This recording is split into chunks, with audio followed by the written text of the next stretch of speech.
একদিন হঠাৎ করে প্রবল বাতাসে ভেসে একটি রহস্যময় ডিম উড়ে এসে গভীর জঙ্গলের ভেতরে পড়ে যায়। ঠিক সেই সময় আকাশ থেকে সবুজ রঙের একটি টিয়া পাখি সবকিছু লক্ষ্য করছিল।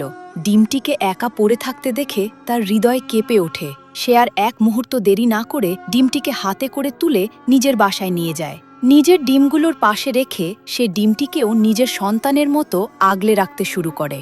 সময় গড়াতে থাকে, গরম কেটে শীত আসে, দিন যায়, মাস যায়, দেখতে দেখতে ৬ থেকে ৭ মাস কেটে যায়।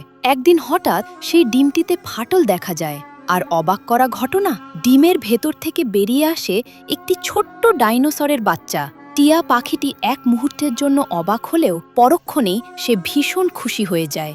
সে ডাইনোসরটিকে নিজের বাচ্চাদের মতোই ভালোবাসতে শুরু করে। প্রতিদিন সে তার নিজের ছানাদের সঙ্গে সেই ডাইনোসরটিকেও জঙ্গলে ঘুরতে নিয়ে যায়। কিন্তু হঠাৎ একদিন জঙ্গলে এসে হাজির হয় ডাইনোসরের আসল মা।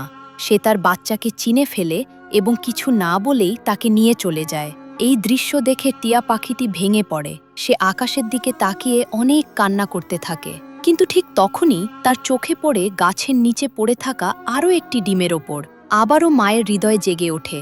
সে দেরি না করে ডিমটিকে তুলে নিয়ে নিজের বাসায় রাখে। আবার সময় গড়ায়, আর দেখতে দেখতে একটি পুরো বছর কেটে যায়। একদিন সেই ডিমটি ফেটে বেরিয়ে আসে একটি ছোট্ট সুন্দর কবুতরের বাচ্চা। টিয়া পাখিটি এবার তাকে একদম নিজের সন্তানের মতো করে বড় করতে থাকে। কিন্তু হঠাৎ একদিন এক ভয়ঙ্কর দিন আসে।